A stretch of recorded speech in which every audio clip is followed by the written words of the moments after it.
Hello বন্ধুরা, কেমন আছো সবাই? আশা করি তোমরা সবাই খুব ভালো আছো। বন্ধুরা, এই মুহূর্তে আমরা রয়েছি কৃষ্ণনগরের ঠিক আগে, আর আমাদের শুরু হয়েছে আবার একটা লং ট্রিপ, লং জার্নি।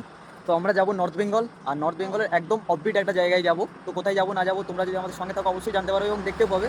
তো এখন সময় হচ্ছে রাত্রি 10:30, আমরা বেরিয়েছি সন্ধ্যাবেলায়, আর এখন আমরা এখানে টিফিন করবো। দেখো, সোমনাথ বাড়ি থেকে রুটি নিয়ে এসছে, এই যে রুটি তরকারি আছে। এখানে আমরা এখন রুটি আর তরকারি খাবো, খেয়ে তারপরে আবার রাইড করব।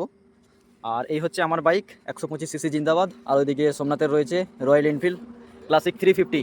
অ্যাকচুয়ালি আমরা দুজনেই বেরিয়েছি। তো বেরোবার আগে অনেকেই বলে, বা আমরা বেরোলে অনেকে আমাদেরকে কমেন্ট করে, মেসেজ করে, হ্যাঁ, যে তোমরা যখন যাবে রাইডে যাবে আমাদেরকে বলো, আমরাও যাবো। তো যাই হোক, যখন আমরা বেরোই তখন আর কারো পাত্তা পাওয়া যায় না, অনেকে যাবো বলেও যেতে পারে না। অ্যাকচুয়ালি সবই হচ্ছে কপাল। তো আমাদের কপালে আছে, আমরা বেরিয়ে পড়েছি। আর আমরা এরকমই বেরোতে থাকবো। তোমরাও চেষ্টা করবে, যদি ইচ্ছে হয় বেরোতে পারবে, কোনো অসুবিধা নেই, আমার কাছে কোনো সমস্যা নেই আমাদের কাছে।